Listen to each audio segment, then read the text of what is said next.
यीशु मसीहा आया है, मेरा यीशु जिंदा है, मेरा यीशु जिंदा है।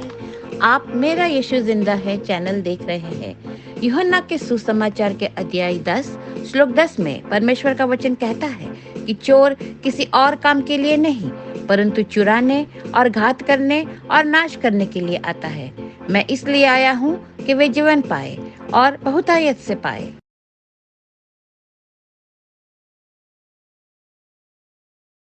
प्रिय भाइयों और बहनों, जय मसीह की। आज हम परमेश्वर के वचन से एक बहुत महत्वपूर्ण विषय पर विचार करेंगे, चेलापन। क्या आप जानते हैं, यीशु मसीह ने कभी किसी को क्रिश्चियन कहकर बुलाया नहीं। उन्होंने हमेशा चेला कहा। चेला का मतलब है एक शिक्षार्थी, एक अनुयायी जो यीशु के पीछे पीछे चलता है, सीखता है और आज्ञा मानता है। आज हम 3 मुख्य बातें देखेंगे। चेला बनने का निमंत्रण, चेलापन की कीमत, सच्चे चेले का जीवन। आइए हम प्रार्थना करें।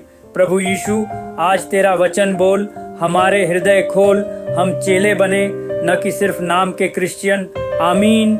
चेला बनने का निमंत्रण। पहली बात, यीशु आज भी हमें चेला बनने का निमंत्रण दे रहे हैं। मत्ती 4:19 यीशु ने पतरस और अंद्रियास से कहा, मेरे पीछे हो ले आओ, मैं तुम्हें मनुष्यों का मछुआरा बनाऊंगा। ध्यान दें, यीशु ने नहीं कहा मेरे पीछे थोड़ा चलो, कहा मेरे पीछे हो ले आओ, यानी पूरा जीवन, पूरा समय, पूरी निष्ठा। मत्ती 28:19-20 महान आज्ञा। इसलिए जाकर सब जातियों के लोगों को चेला बनाओ और उन्हें सब कुछ सिखाओ जो मैंने तुम्हें आज्ञा दी है। भाइयों, चेलापन सिर्फ चर्च आना नहीं है, चेलापन है दूसरों को भी चेला बनाना। आपके घर, आपके ऑफिस, आपके पड़ोस में एक भी व्यक्ति है जिसे आप यीशु के चेले के रूप में नहीं बना रहे। प्रभु आज आपको और मुझे चुनौती दे रहे हैं, चेला बनो और चेले बनाओ। मुख्य भाग 2, चेलापन की कीमत। दूसरी बात, चेलापन सस्ता नहीं है, इसमें कीमत चुकानी पड़ती है। लूका 14:27 में यीशु कहते हैं, जो कोई मेरे पीछे चलता है और अपना क्रूस नहीं उठाता वह मेरा चेला नहीं हो सकता। क्रूस का मतलब त्याग, पीड़ा, असुविधा। आगे लूका 14:28-33 में यीशु कहते हैं, जो कोई महल बनाना चाहता है वह पहले बैठकर लागत का हिसाब नहीं लगाता। इसी प्रकार तुम में से हर कोई जो अपना सब कुछ त्याग नहीं करता वह मेरा चेला नहीं हो सकता।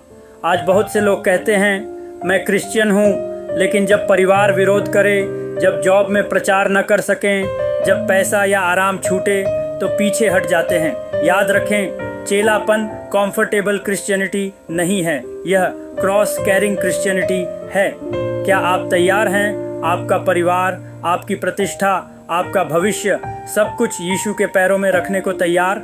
मुख्य भाग 3, सच्चे चेले का जीवन। तीसरी और अंतिम बात, सच्चा चेला कैसा दिखता है? यूहन्ना 8:31 यीशु कहते हैं, यदि तुम मेरे वचन में बने रहोगे तो सचमुच मेरे चेले होगे, यानी रोज वचन पढ़ना, प्रार्थना करना, आज्ञा मानना। यूहन्ना 13:35 इससे सब लोग जानेंगे कि तुम मेरे चेले हो यदि तुम एक दूसरे से प्रेम रखोगे। सच्चा चेला प्रेम से पहचाना जाता है, चर्च में, घर में, समाज में और अंत में फलदायी जीवन। यूहन्ना 15:8 इसमें मेरे पिता की महिमा होती है कि तुम बहुत फल लाओ और इस प्रकार मेरे चेले बनोगे। आपका जीवन दूसरों को यीशु की ओर खींच रहा है। आपके बच्चे, आपके सहकर्मी, आपके पड़ोसी आपके जीवन से यीशु को देख पा रहे हैं। निष्कर्ष और आमंत्रण भाइयों और बहनों, आज यीशु आपको और मुझे चेला बनने के लिए बुला रहे हैं, कि सिर्फ नाम के क्रिश्चियन बल्कि सच्चे चेले। अगर आप कहते हैं, प्रभु मैं अपना क्रूस उठाता हूँ, मैं तेरा चेला बनना चाहता हूँ, मैं दूसरों को भी चेला बनाऊंगा, तो अभी यहीं अपने स्थान पर खड़े हो जाइए, आंखें बंद करिए, प्रार्थना। प्रभु यीशु, हम तेरे सामने आज प्रतिज्ञा करते हैं, हम तेरे सच्चे चेले बनेंगे, हमारा क्रूस उठाएंगे, तेरा वचन में बने रहेंगे, एक दूसरे से प्रेम करेंगे और दूसरों को चेला बनाएंगे। पवित्र आत्मा हमें सामर्थ्य दे। आमीन। अंतिम वाक्य, अब आप इस सप्ताह कम से कम एक व्यक्ति को यीशु के चेले के रूप में बनाने के लिए प्रयास करेंगे। यह आपकी चुनौती है। प्रभु आपको आशीष दे। आमीन। मेरा यीशु जिंदा है।